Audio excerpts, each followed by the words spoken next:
Okay, another video on the tire pressure monitoring system. I was saying before how I wanted to monitor the tires on the CUDA, which we use that device. It was $35 with the GPS. So there are the stems. That's that other deal that hooks up and is using a GPS type system. But this one uses this little reader. It solar charges from the sun if it's on the dash, or I just have it on the seat. Or you can plug it into the cigarette lighter through the little port on the side with a little USB. So right now, I bought it for the trailer, so while this Suburban has a tire pressure monitoring system on the dashboard, I wanted something to monitor my trailer. So I just bought that unit for $20. And I bought 2 new tires because I had popped one of them on the sidewall by hitting my concrete wall down there, down the hill. So I bought 2 new tires just so I have two newer tires, because I had replaced all 4 a few years back, but I think the tires are pretty dated. So I bought 2, and like I showed in my other videos, I hand mount them. So after taking one off, which was that one with the bad sidewall, I put the new one on with my tool from Harbor Freight, and I couldn't get it to the seat. So before, with some of my tractor tires, I went to Harbor Freight because I was going to buy one of these on eBay. They're about $50, maybe $53. It's a bead blaster. So I ended up, for that one, I just took it to Walmart for $11. They'll mount the tire for you, and then an additional $11 they'll balance it. So I had it balanced, and I figured for this one, I've got a bubble balancer from Harbor Freight also, so I thought, okay, I'll just buy that from Harbor Freight, get this one blasted on, use my bubble balancer with weights to get it all evened out, and then I'll put the sensors on it. So in the meantime, while I was driving up to Harbor Freight and to test out this monitoring system, I put the sensors. They give you a screw-on sensor, and then there's a little lock nut that goes behind it. So I just screwed them on here tight so I could test this. So I wanted to show, because all these sensors are going to go on the trailer, but I wanted to see how it worked on the vehicle before I get the trailer hooked up. So let me show you what happens. I'm going to unscrew this cap. Boy, the sun is so bright. Hope you guys, okay. I'm going to unscrew the cap. This one's the right rear. And look here, you've got your left front, left rear, right rear, front rear. So I'm going to unscrew the right rear, just so you can see what this does. So I'm unscrewing it so it loses pressure. There it goes, see? So from the dashboard, all right, I'm gonna screw it back in.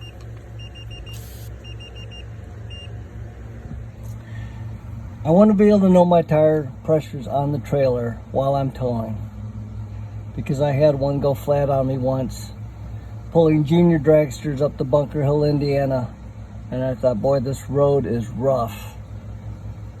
And looked back there, got out, didn't see it, kept checking the driver's side, looked on the passenger side, and that one of the tires was shredded.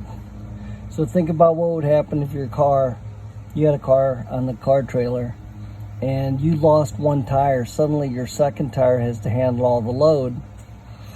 That's why I carry 2 spares, because once you use your first spare, now you're driving without a spare. So It always helps to have two spares. I have one in the vehicle, one on the trailer, usually underneath the front of the car. But yeah, see, it popped up back to 32. So I'm gonna get that bead blasted. Those things are amazing, but the one from Harbor Freight was $167. And I was telling the guy, I'm probably just gonna return it because on eBay they're, you know, $55 shipped to my door. I just never really needed one when I can just run up the street for $11. Walmart throws it on there for me, takes the old tire off, puts a new tire on, and they get rid of the old tire for you. Because you know, I can throw it in my bonfire pit and it's gone. You know, one of these tires is just gone. You'll have a steel belt left, but then it puts a lot of pollution in the air, a lot of black smoke. So get your tires disposed of properly, and it's worth me paying, you know, $11 to have a new tire taken off, put on, and the old tire taken off. Because it's pretty hot out here. Not today, but it was when I was putting that tire on. A lot of you know, you're using your bar to pull it off, and then you're using the bar to pry it back on. It's not too hard. I just couldn't seat the bead. Okay, so 20 bucks. We're gonna put the sensors on the trailer.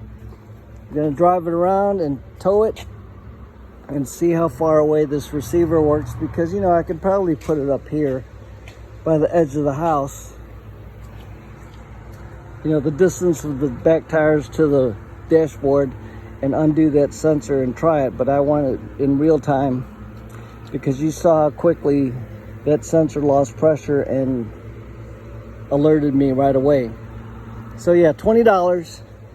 I'll post the picture of the eBay auction I just got, and it was here within a few days.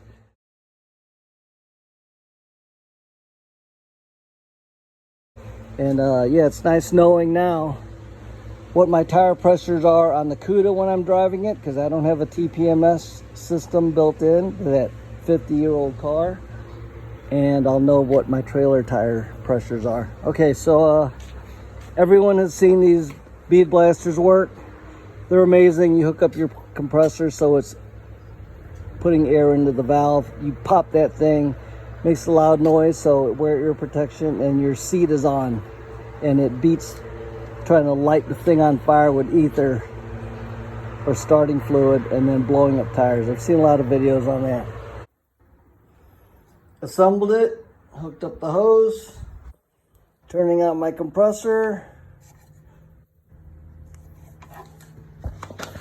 Okay, I am up to, looks like 115 pounds, between 110 and 115.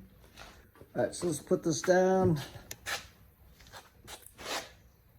So you can see, I can't hook the air hose up to the valve stem right now because I only have two hands to hold this blaster, but hopefully it'll pop that on.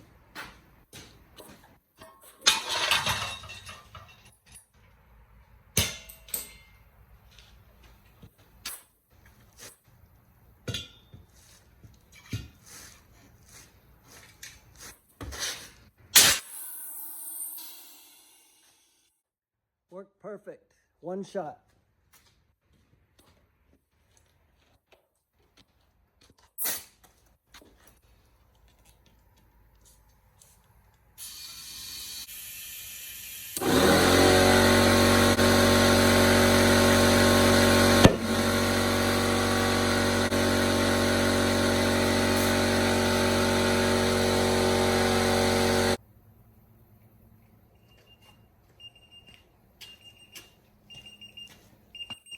Okay, so I took the left front, let's get you guys in the shade. I took the left front off of the Suburban. So I have the sensor here, front left. So let's put it on the stem. I still need to put the little lock nut underneath the valve cap. Here it goes. So right now it's set to 38. I think my trailer tires, there's maximum loads like 60 PSI. So look, it went up to 38, which is what I put in there, I guess, with the cheapo hobo freight gauge. Doesn't really read accurately, so I use an electronic digital pressure tester. But that worked well. So that guy, $167, is going back in the box, going back to Harbor Freight. But you saw how easily that worked. No flames involved, no starting fluid or ether. One shot, popped it right on. And right, so that spares. I'm gonna bubble balance it, see if I have to add any weights. It's going on the left front of that trailer. Maybe I'll put it on the rear, right rear, because the rear axle has the electric brakes on it. And I had a proportional brake controller in the Suburban, but I found an electronic brake controller, which I don't like. It's a timed, and it's not using the actual inertia to apply the brakes. So I went on eBay and found a used Takancha Voyager, which had the plug pulled off. Oh, see, it doesn't like the right rear because I accidentally unscrewed that one. But I actually needed the left front left. So that's why this is beeping again, because I loosened that one thinking it was the front right, but I looked at the trailer and it's actually the front left. All right, but that's why this is beeping. But anybody that has experience with that cheapo $20 TPMS deal, if you have good or bad experiences, please drop me a comment, and I'll try to update this later under the comments if I have any problems with it. But it seems like it's going to work pretty well. All right, guys, thanks for watching, and on to the next one.